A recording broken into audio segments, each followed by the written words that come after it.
दोस्तों welcome to my channel. तो दोस्तों आज हम बात करने के लिए आज क्लास 10वीं की केमिस्ट्री में chapter number first chemical reaction and equation के अंतर्गत ऊष्माशोषी, ऊष्माक्षेपी और शोषण अभिक्रिया को रासायनिक ऊष्माक्षेपी अभिक्रिया क्यों कहा जाता है।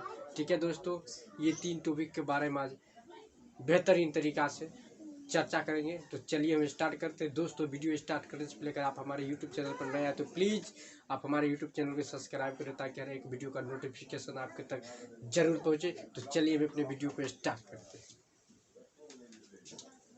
दोस्तों यहाँ पे ऊष्माक्षेपी रासायनिक अभिक्रिया क्या है? वैसी अभिक्रिया जिसमें उत्पाद के निर्माण के साथ साथ ऊष्मा भी उत्पन्न होती है। ऊष्माक्षेपी रासायनिक अभिक्रिया क्या किसे कहते हैं? वैसी रासायनिक अभिक्रिया जिसमें उत्पाद के निर्माण के साथ साथ ऊर्जा का भी क्या होना चाहिए? निर्माण होना चाहिए, उत्पन्न होना चाहिए। तो उसे हम लोग क्या कहेंगे? ऊष्माक्षेपी रासायनिक अभिक्रिया। समझ में आ गया? क्या कहेंगे? एक बार और समझिए। वैसी रासायनिक अभिक्रिया जिसमें उत्पाद के निर्माण के साथ साथ ऊष्मा का भी क्या होना चाहिए? निर्माण होना चाहिए, उत्पन्न होना चाहिए, उत्पन्न होती है। तो उसे हम लोग क्या कहेंगे? ऊष्माक्षेपी रासायनिक अभिक्रिया। आपको समझ में आ गया? देखिए एग्जाम्पल से समझते हैं। CH4 प्लस O2 अभिक्रिया CO2 प्लस H2O। मीथेन को जब ऑक्सीजन के साथ अभिक्रिया करवाएंगे तो ये कार्बन डाइऑक्साइड और प्लस में जल देगा। ठीक है, जल दे रहा है। ये दोनों क्या हो गया दोस्तों मेरा? ये क्या हो गया दोस्तों मेरा? उत्पाद हो गया। ये तो उत्पाद हो गया, ये दोनों उत्पाद हो गया। उत्पाद के साथ साथ क्या होना चाहिए? ऊर्जा का भी उत्पन्न होना चाहिए, ऊष्मा का भी निर्माण होना चाहिए। तो यहाँ पे देखिए उत्पाद के साथ साथ ऊष्मा का निर्माण हो रहा है। तो ऐसी अभिक्रिया, ऐसे इक्वेशन को हम लोग क्या कहेंगे दोस्तों? ऊष्माक्षेपी रासायनिक अभिक्रिया। आपको समझ में आ गया ऊष्माक्षेपी रासायनिक अभिक्रिया? चलिए दूसरा पॉइंट के बारे में बात करते हैं। दूसरा पॉइंट है ऊष्माशोषी रासायनिक अभिक्रिया। क्या है? ऊष्माशोषी रासायनिक अभिक्रिया। नाम से ही पता चलता है ऊष्माशोषी, जिसमें ऊर्जा ऊष्मा का क्या होना चाहिए? अवशोषण होना चाहिए। ठीक है, तो क्या लिखे हैं वो देखिए। वैसी अभिक्रिया जिसमें ऊष्मा का अवशोषण होता है। क्या? वैसी अभिक्रिया जिसमें क्या होना चाहिए? ऊष्मा का अवशोषण होना चाहिए। उसे हम लोग क्या कहेंगे दोस्तों? ऊष्माशोषी रासायनिक अभिक्रिया। क्या कहेंगे? ऊष्माशोषी रासायनिक अभिक्रिया किसे कहेंगे? बोलिए आप लोग, किसे कहेंगे? बोलिए बोलिए। जिसमें ऊर्जा ऊष्मा का क्या होना चाहिए दोस्तों? अवशोषण होना चाहिए। तो चलिए उदाहरण के लिए बात करते हैं। BaOH को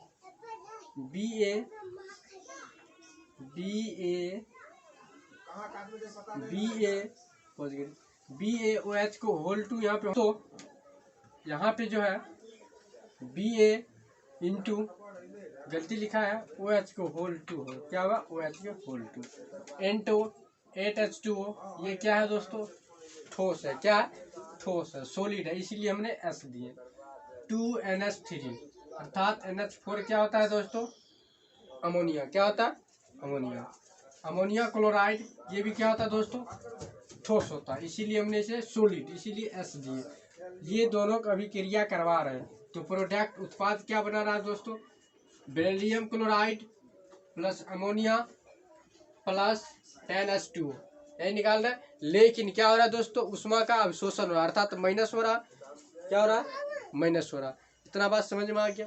क्या समझ में आ गया? पहले हमने क्या पढ़े? ऊष्माक्षेपी। वैसी अभिक्रिया जिसमें उत्पाद के निर्माण के साथ साथ ऊष्मा का भी क्या होना चाहिए? निर्माण होना चाहिए, उत्पन्न होना चाहिए। उसे हम लोग ऊष्माक्षेपी कहेंगे। और ऊष्माशोषी में क्या होगा दोस्तों? ऊष्माशोषी में आपको हो जाएगा वैसी अभिक्रिया जिसमें ऊर्जा का अर्थात ऊष्मा का अवशोषण होता है। इतना बात आपको समझ में आ गया? आप देखिए इम्पोर्टेंट 2 नंबर का क्वेश्चन जो एग्जाम में पूछे जा चुके हैं और पूछे जा भी सकते हैं। तो ये क्वेश्चन आपका आ जाएगा दोस्तों। शोषण को ऊष्माक्षेपी रासायनिक अभिक्रिया क्यों कहा जाता है? शोषण अभिक्रिया को ऊष्माक्षेपी रासायनिक अभिक्रिया क्यों कहा जाता है? तो इसका आंसर देखिए दोस्तों, यहाँ पे हमने लिखे हैं। क्या लिखे हैं? शोषण को ऊष्माक्षेपी रासायनिक अभिक्रिया इसलिए कहा जाता है क्योंकि भोजन में, क्योंकि डबल लिखा गया दोस्तों, क्योंकि भोजन में कार्बोहाइड्रेट होता है, कार्बोहाइड्रेट के टूटने से ग्लूकोज बनता है, ग्लूकोज हमारे कोशिका में उपस्थित ऑक्सीजन से मिलकर ऊर्जा प्रदान करती है। अब देखिए, अब हम आपको समझाते हैं क्या। तो देखिए, श्वसन अभिक्रिया को ऊष्मा क्षेपी रासायनिक अभिक्रिया इसलिए कहा जाता है क्योंकि भोजन में कार्बोहाइड्रेट होता है। ठीक है, आलू खाते हैं, आलू में क्या होता है, कार्बोहाइड्रेट होता है। तो भोजन में कार्बोहाइड्रेट होता है, ठीक है। कार्बोहाइड्रेट के टूटने से ग्लूकोज बनता है। क्या बनता है दोस्तों, ग्लूकोज बनता है। हमारी बातों को ध्यान दो, पहले हमने क्या बताया आपको कि भोजन में क्या होता है, कार्बोहाइड्रेट होता है कि नहीं। कार्बोहाइड्रेट के टूटने से क्या बनता है दोस्तों, ग्लूकोज बनता है। क्या बनता है, ग्लूकोज बनता है। वह ग्लूकोज क्या करता है कि हमारे कोशिका में उपस्थित ऑक्सीजन के साथ मिलकर क्या करता है, ऑक्सीजन के साथ मिलकर ऊर्जा प्रदान करती है। क्या प्रदान करती है, ऊर्जा प्रदान करती है। तो उसे हम लोग क्या कहते हैं दोस्तों, उसे हम लोग क्या कहेंगे, उसे कहेंगे श्वसन को ऊष्माक्षेपी रासायनिक अभिक्रिया। इसीलिए कहते हैं, किस लिए कि भोजन में कार्बोहाइड्रेट होता है, कार्बोहाइड्रेट के टूटने से ग्लूकोज बनता है, ग्लूकोज हमारे कोशिका में उपस्थित ऑक्सीजन के साथ मिलकर हमें ऊर्जा प्रदान करती है। समझ में आ गया दोस्तों। तो आप इसे स्क्रीनशॉट ले लीजिए ताकि दिक्कत ना हो। फिर मिलते हैं हम आपको नेक्स्ट वीडियो में।